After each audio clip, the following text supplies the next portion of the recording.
I have always told the people that we interview and do these videos, I never give them the questions ahead of time because I don't really want them to prep. I find that the thing that speaks to us most is the honest, from the heart answer, how we feel, what our thoughts are. That's what really touches people. And I also want to be very careful that when we do these stories and these testimonies, we're not looking for perfect resolution all the time. We're not looking that it ends with a great big bow and cherry on top and that everyone's a hero and this is how I conquered this tough time in my life and all those things. It's about just being real and being honest, because if we're all honest and we put away the mask and we put away the pretense, when we look in the mirror, we all have our battles, we all have our doubts. There are things people may not know about us, and that's what resonates with people. So I'm so happy to have you here, and it means the world to me that you agreed to do this. I want you to just tell, for all of those who do not know you, just give us a little bit about who you are, your family. I know how long you've been in Sumter, that kind of thing. Tell us a little bit about you. We've been in Sumter since, well, we were in Italy for 3 years and we left there and came here. I don't really know how long it's been. I don't remember those kind of things. When we got here, we always thought we'd station someplace else because we'd been here before. So my husband ended up retiring from here. He ended up retiring and ended up being a civilian contractor for the military for several years. Both of my kids live here, so I'm thrilled to be here. I'm thrilled to be here with y'all today, even though I'm a nervous wreck. So I met Kathy first through Sumter United Ministries. How long have you been working with us? 10 years. 10 years. And about Okay. Pleasant. Yeah. So, as is the case with many, many amazing people that I've had the pleasure of working with, Kathy's just one of that group, and so grateful to get to do that. So you have quite an incredible story to tell. Just an unbelievable day that happened in your life not that long ago, it doesn't seem. For those who haven't heard this story of what happened to your husband and how it changed your life, how it changed your family's life, tell us a little bit about that day. In June of 21, the 26th, we were actually getting ready to go to a going away party for Heath, and a lot of you know Heath. And I was home, waiting for my husband to come in and get a shower so we could head out. But he was next door helping him with lawn service, was taking a tree down. The next thing I know, we have a knock on the door, and the neighbor's father came over and said, "Could you come over to the house?" And I thought, okay. I had no idea why he wanted me over there. And then a young man walked up to me and he said, we asked him to move, but he wouldn't move out of the way. And the next young man came up to me and said, we asked him to move, but he wouldn't move out of the way. And when I got over there, he's laying on the ground with limbs around him, and a volunteer fireman trying to keep him in place, and the tree had hit him in the head. There they airlifted him to Prisma, Richland, and put him on a ventilator. I actually sat in the car for 3 hours waiting for someone to call me on the phone, because that's when COVID and you couldn't go in with anybody. So I sat in the car, waited and waited and waited for someone to call me. So after 3 hours, I walked up and I said, "Did somebody check to see if my husband's okay?" And they went in there and they said, "Yes, Mrs. Hunter, you can come back." So he's on a ventilator, doesn't know, doesn't recognize, he's unresponsive. So they showed me where I would need to park and go to come back, because I was kind of lost being at that hospital. So finally I went home and I went back the next day, and he was in the trauma unit. He was there for a week. He had to be put on a feeding tube down his throat so he could be fed. He was responsive to stimuli, like you could pinch him or to pain, but wasn't responsive to verbal commands at all. He was like that for several days. Finally, they slowly took him off the ventilator, but they did have to put him in restraints. He kept trying to take the tube out. One day he took it out 3 times. Even though he was in restraints, he could move his body around unbelievably, how he could move it around and pull that tube out. So they'd have to tighten the restraints so he couldn't pull the tube out of so they could keep him fed. So they lowered the ventilator to where he could, if he couldn't breathe, it would turn back on. So finally, he was taken off the ventilator, moved down to a step-down unit. They have a step-down trauma unit or surgical unit. They didn't have to do surgery. They felt that it wasn't bad enough. They needed surgery, but it did have a brain bleed. From there, they ended up putting in a feeding tube in his stomach, and so that's how they had to feed him. He actually tolerated that. He didn't. I was worried he'd try to pull it out, but he didn't. Then they couldn't figure out why he couldn't swallow and why he was having trouble with memory, so they did an MRI and found a diffuse axonal injury, which causes your cognitive and memory, affects your cognitive and memory ability. So he had to finally go to acute rehab. And it's surprising that acute rehab is only for 3 weeks. You would think with this kind of injury that rehab would be longer than that. So they wanted to send him to North Carolina, and I was just hoping that it's long enough that I could go back and forth, because there's no way I could stay up there every day. But Midlands in Elgin, I think it is, has an acute rehab facility, and they got a hold of me. And we got it approved through TRICARE, and my kids and I both went and visited the rehab, so we were comfortable with it, so we knew where he'd be going. And so they then took him to there. He wasn't able to walk on his own. He didn't remember. You could ask him where his eyes was. He didn't know where they were. He didn't know where his mouth was. He had to be taught how to feed himself, how to brush his teeth, how to comb his hair. Well, he couldn't feed himself because he was on a feeding tube, but how to brush his teeth. He had to learn how to walk again. He had to learn how to comb his hair, where things were, how to bathe. He just didn't remember any of that stuff. They wanted him to stay in bed, and they put an alarm on the bed everywhere he was at, even in the hospital, because he would try to get up. He was always trying to get up. So once that alarm would go off, sometimes he would get up and walk to the bathroom by himself. The time they got in there, they would tell him not to, but I think that's just the stubborn side of him. I have to find humor in this somewhere, that he would do that anyway, because that's something he would have done before. It's like, I could do it. But in acute rehab, he went through physical therapy. He had a great physical therapist, great occupational therapist, and great speech therapist. He didn't remember who anybody was. When he was in the hospital, they asked him who I was, and he said, "That's my older sister." And I always thought the day would come, because my husband used to tease me, because I'm a year and 4 months older than him. And through May through September, it's 2 years. So he'd always tease me about being older than him during that time period. So I always thought that would be our standing joke after he got out of the hospital and everything was fine, that he teased that he thought I was his older sister. That didn't happen. But I had put pictures together of all the family, the kids, our pets, and they would review those with him. Who are these people? Until he could say who they were, because he didn't know who anybody was. Our son and daughter both came up to visit. My son is more to himself, so he would sit over in a chair and read and not really interact or say anything. My daughter's the opposite. She sat and would want to talk to him, but he didn't respond. When he was in acute rehab, he only talked about work. So that bothered her, because she came to see him and she wanted him to talk to her. But you didn't know where he was. You didn't know if it was years ago when he was in fuels in the military, if he was in military recently from retired, or during his retirement. You had no idea what year it was when he talked to you. But he was always at work when he talked to you, and he was going back to work. It's what he talked about all the time, was work. And then the day came that finally they said, we really think that he would benefit from another week of acute rehab. So they got it approved through TRICARE that he got to have 3 weeks of acute rehab. And the day that he went home from the rehab, he actually walked out. They had the wheelchair behind him and the physical therapist behind him, and we were filming it because we were thrilled. He was able to walk out of that hospital on his own 2 feet and go home.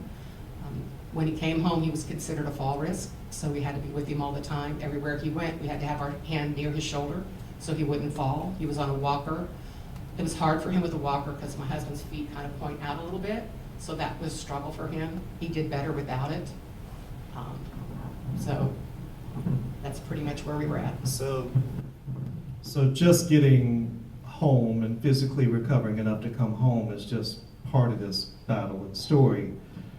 Just for a minute or two here, tell people how you would describe Gene before this accident. Easygoing, kind of quiet. He loved to sing in the choir. He'd go to church, he loved singing the choir. He didn't always hit his notes, but he loved to sing in the choir, which didn't matter, because he loved to sing in the choir. So he was just easygoing and quiet. Always helping with the missions, with Summer Restore, liked his mission trips. He just, if you met him, he was just an easygoing guy. So I'll never forget getting the message that I think it was very simply put, a tree fell on Kathy's husband, Gene. The first thought is, did he survive that? And once I knew that he did survive the fall, the accident, then the question is, what is the impact here? So if you have a physical accident and you're thinking, okay, so there's a time of recovery, and maybe there's some things physically they'll never be able to do again, but you're just looking at a physical recovery. But with Gene and the blunt force trauma to his head, we got a whole different avenue of things that we are facing. Tell us briefly what he is like now, knowing that he's not the same because of this accident. And you always have that grace and sympathy, but tell us a little bit about what he's like now. In December of 21, a switch flipped in his brain. It's like he went from one person to another person. Now he has no reasoning ability. He has no right or wrong, thoughts of right or wrong, and he doesn't have a grasp on reality. So it's a struggle to say something's not a good idea to do because you can't reason it out of him. It's just he's right, and he just doesn't have that reasoning ability to comprehend something's not safe to do, or something's not legal to do, or something's not right to do. So. Tell us, if you will, him coming home since this accident. What are the ways that this has changed your life forever? Well, when he first came home, I just always had faith everything was going to be fine. One of our trauma nurses in ER, whatever it was, he had survived from a traumatic brain injury, which was encouraging to me. So I was really thought that he was going to be fine, and then he just isn't fine, and he never will be fine. Everything's different at home. We each live in our own separate lives because sometimes we can be in the same room, and sometimes we can't be in the same room with each other.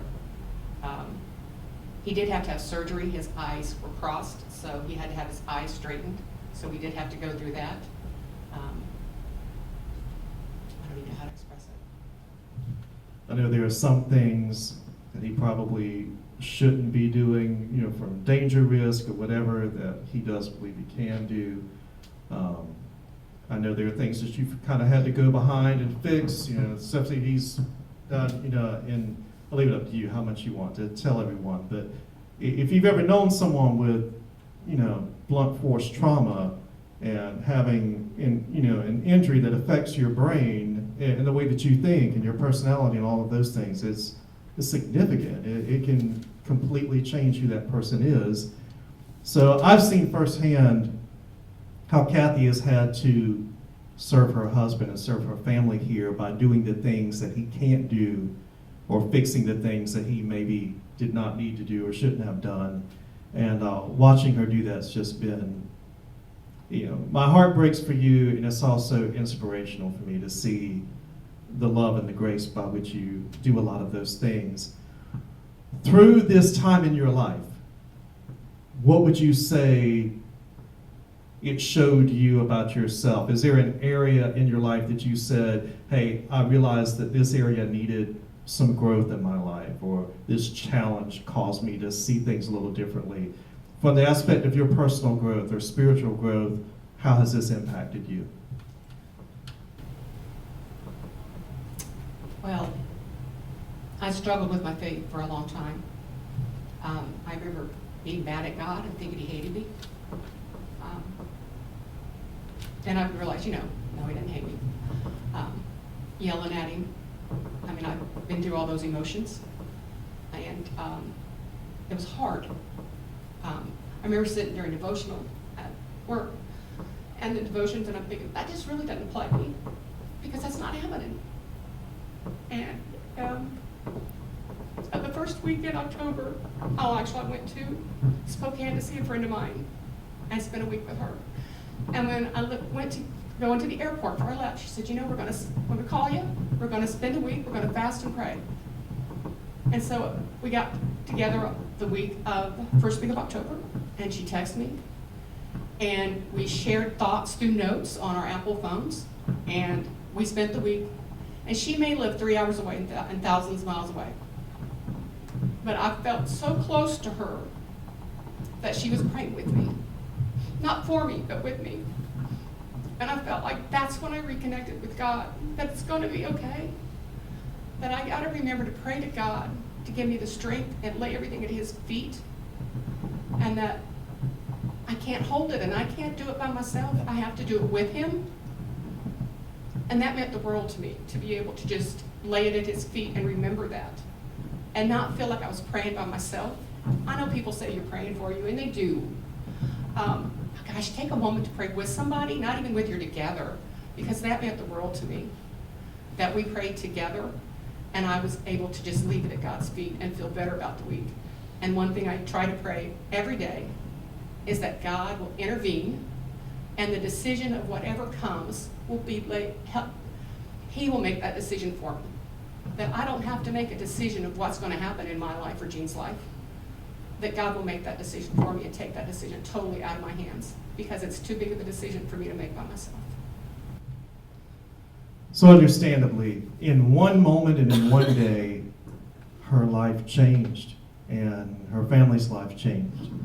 But with all the hardship and difficulty and challenges, I fully believe that story's still being written, and there's still purpose in all those things. And yes, there's a lot of growth that happens in our life, a lot of things that we have to lean into, but to hear that and to connect with that and relate with that, that's just, for us, it's such a blessing. I thank you for sharing. And give her a hand. It is very obvious that we will, at some point in our life, and probably multiple times over, we will have some unexpected changes that come our way. Sometimes it can be a significant figure in our life, a father, a mother, a spouse, a child that is supposed to be there, but walks away and leaves. It can be a place that we give our all and give our very best and show our best work, that chooses one day to show us the door and say, we don't need you here anymore. It can be that the place that we call home is no longer the place where we live, and that life can change in one way or the other. Losing someone significant, having something that we never saw coming happen in our direction. And when that happens, it seems so often that when we go through these unexpected changes, and I shouldn't say just unexpected, but an unexpected negative change, something we didn't want or that we didn't welcome into our life, that it's like it's standing in the road as a stone in our path between us and contentment. So on the other side of this is contentment, but this barrier is there between me and it. We resist change because no one really likes change. We certainly don't like unexpected negative change, so we resist it. But we might find that what Scripture shows us is rather we lean into it. Rather than resisting change, that we lean into it. James chapter 1, verse 2 through verse 4 give us some really difficult words and some challenging commands for us to follow. James chapter 1, verse 2 through verse 4, James says, "Count it all joy, my brothers, when you meet trials of various kinds. For you know that the testing of your faith produces steadfastness.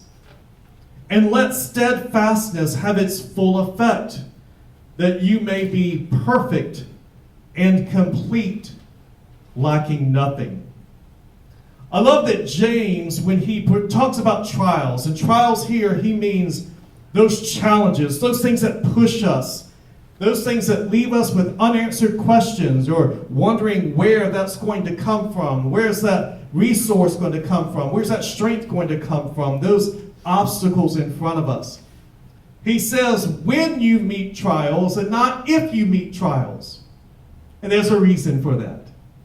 Because for all of us, we are going to experience trials. Hardship, difficulty, adversity. Things that God will use in our lives to serve a purpose that we don't want to deal with and we never welcome. But he makes it very clear, just because you have faith does not mean that your life will be perfect and happy, but rather that you will have trials that you will face. He says not if, but when these trials are going to come. And I also like how he says, when you meet trials. In other translations, it says, when you fall into, like, I didn't mean to step there, I just fell right into it. The original Greek word here means almost to plunge into something. It's like you're hiking down a path in a beautiful forest, and then there is a bear in your path, and you meet the bear in your path. You didn't want to meet it. That wasn't something you welcomed. That's not something you were necessarily looking for. But you came across the bear, and now you have to deal with it. He says, when these things happen, you can't predict them. Don't know when they're going to occur. You don't know what type of nature the trial will be that happens in your life. But when it does, and it will happen, when it does, he says, you can have an opportunity to have joy. And when we read this, it's almost as if it slaps us in the face like, what? But I want to be miserable. I want to wear the scowl on my face that shows how I feel with these new circumstances I'm dealing with. I'm in anguish. I'm in pain. I'm in agony. What do you mean that these are opportunities to have joy? What do you mean that we should have joy when these trials come?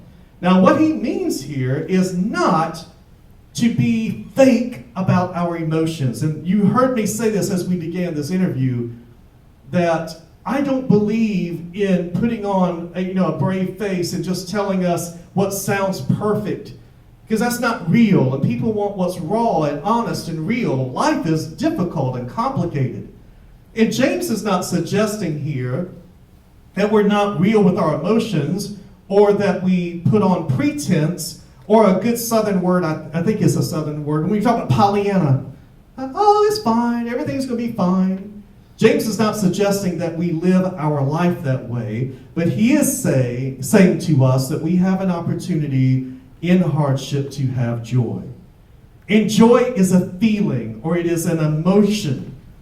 It is often commanded in Scripture, we're told over and over, to rejoice, meaning have joy again. We are given commands often in Scripture to continue to have joy over and over again. But here's the thing, I don't have control over my initial emotions, and neither do you. I heard it described this way. If you go camping, and it's really, really dark, you can't really see much, and all of a sudden you hear this growl, and you see a set of eyes out there, and you can't see anything else, you don't say to yourself, I wonder what kind of animal this could be. If it's this type of animal, I'm probably okay. Or it might want my food and can smell my food. Or that I should do A, B, and C and make sure that I'm safe. No, you can be like, what is that? You'd be terrified. You'd be afraid. Because we're human. And we don't necessarily control our emotions in the beginning, do we? And when unexpected negative changes come, it's not like, it's okay, I'm just going to be happy and be full of joy. You're like, why? God, why me? I don't want to do this. I don't want to experience this. Why can't you make this right? You can't help but have those emotions. But what joy is the Bible tells us joy is a fruit of the Spirit. And as the Holy Spirit is working in our life, and as we maintain a personal relationship with God, as we have intimacy with God, He is able to give us joy no matter what the circumstances are like. And when we have that intimacy with God, it's not like taking a shot of espresso. It's like sipping hot coffee over a long period of time, right? Be still and know that I am God. God, I am here to have communion with you. I'm here to have time with you. I need to feel your power and your strength.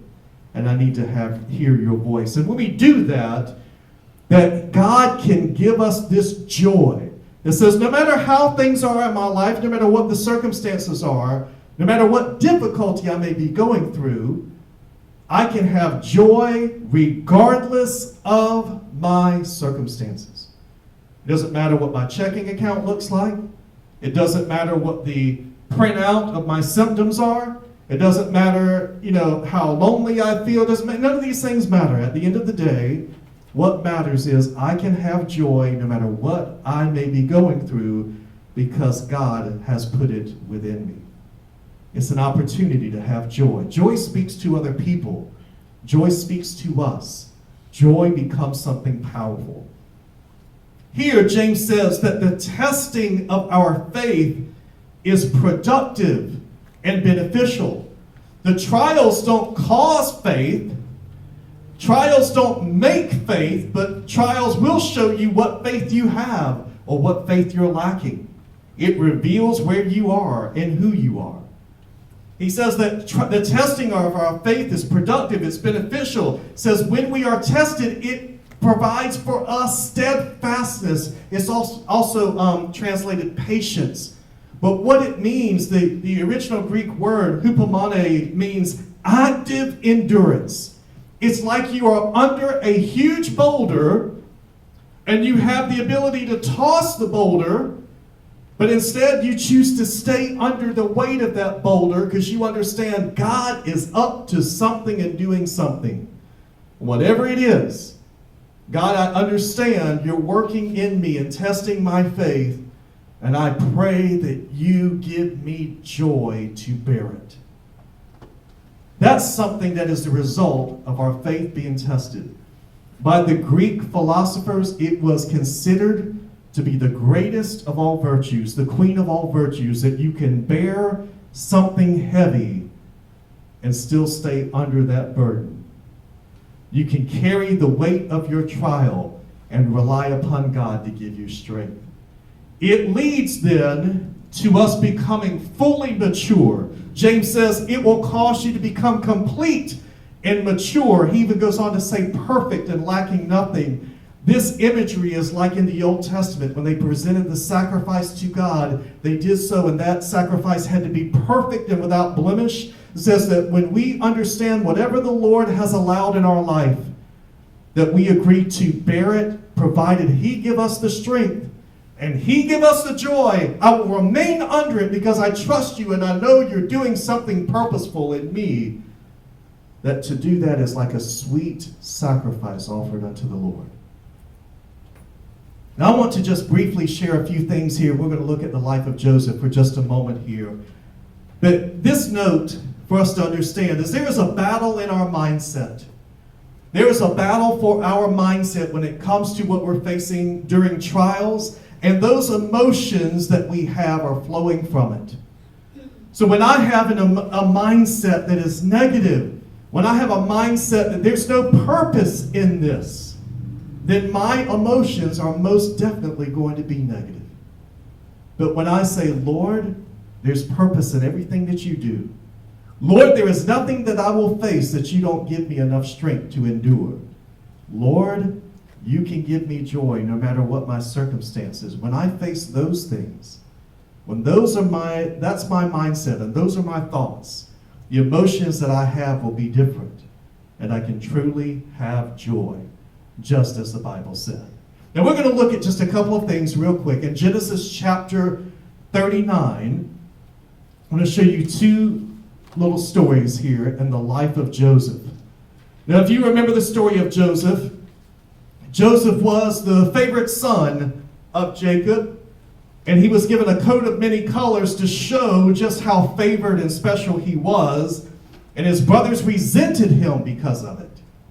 They resented him because of the favor that his father showed him. And so the Bible tells us that one day the brothers had enough, and they attacked him and threw him in a pit. And they had even reasoned that they were going to kill him, but instead they sold him into slavery. Now, one day you are the favorite son of your father. You're having dreams in which God is showing you in your dreams that you are going to be a king, a ruler, a prince. And the next thing you know, your own brothers have betrayed you, assaulted you, and then sold you into slavery. Now you have no freedom. You're in a land that is not your home. You have no prospects of a future. But Joseph approached his life in a powerful way that is an example for us. And the Bible says in chapter 39 and verse 1, "Now Joseph had been brought down to Egypt, and Potiphar, the officer of Pharaoh, the captain of the guard, an Egyptian, had bought him from the Ishmaelites who had brought him down there. And the Lord was with Joseph, and he became a successful man. And he was in the house of his Egyptian master." Verse 3, this is our important verse here. It says, "His master saw that the Lord was with him, and that the Lord caused all that he did to succeed in his hands." Now, it's important to know here that success doesn't just happen to you. It happens to those who apply themselves. Steve Jobs didn't just wake up one day and say, "You know what? I'm going to be a multimillionaire, a billionaire. I'm going to make this company, Apple, be incredibly successful." That didn't just happen because he snapped his fingers. You don't have a concert violinist that becomes this great, prodigy when playing the violin just because they picked it up one day and said, "I think I'll have all the talent and skill to do this." And they apply themselves. Joseph made the determination that he was going to do the job he had to the best of his skill and ability. He didn't mope and say, "But I'm supposed to be a king. My brothers are crummy. They attacked me and sold me into slavery. I don't belong here. I shouldn't be a slave. Egypt is not my home." He may have had a pity party like that for a while, but there came a point where he says, "If I'm a slave, I'm going to be the best slave anyone has ever seen." And he was so successful. And then the Bible says, and God was with him and blessed him. So because he looked at his life and says, "This is the life I have now. What is my purpose in this life now? I'm going to give it the best I've got." And because that was his approach, what happened? God blessed him and God was with him. And it was obvious to his master. So Joseph found favor in his sight and attended him, and he made him overseer of his house and put him in charge of all that he had. From the time that he was made him overseer in his house and all that he had, the Lord blessed the Egyptian's house for Joseph's sake. And the blessing of the Lord was on all that he had, and his house and field. So he left all that he had in Joseph's charge. And because of him, he had no concern about anything but the food he ate. Joseph applied himself and said, "This isn't the life I wanted, but this is the life I have now, and I'm going to apply myself to the purpose I believe God's given me." And God blessed him, and he blessed his master because of him, and it was so obvious that God was with him. You could see it.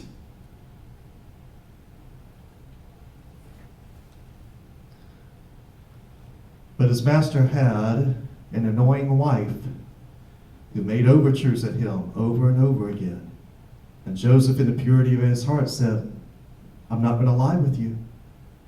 And one day she, being scorned, had enough. And she falsely accused Joseph of trying to lie with her and told her husband. And her husband had Joseph committed to prison. You see in our notes it says Joseph focused on what he could control, devoting himself to God and serving with excellence. What is it that you've given me to do? Even if it's not what I want, even if this isn't the life I want, I'm going to devote myself to you and commit myself to it, to do it well. But just when you think, "Oh, the beautiful story," now he is betrayed once again and ends up in prison. And look with me to verse 21.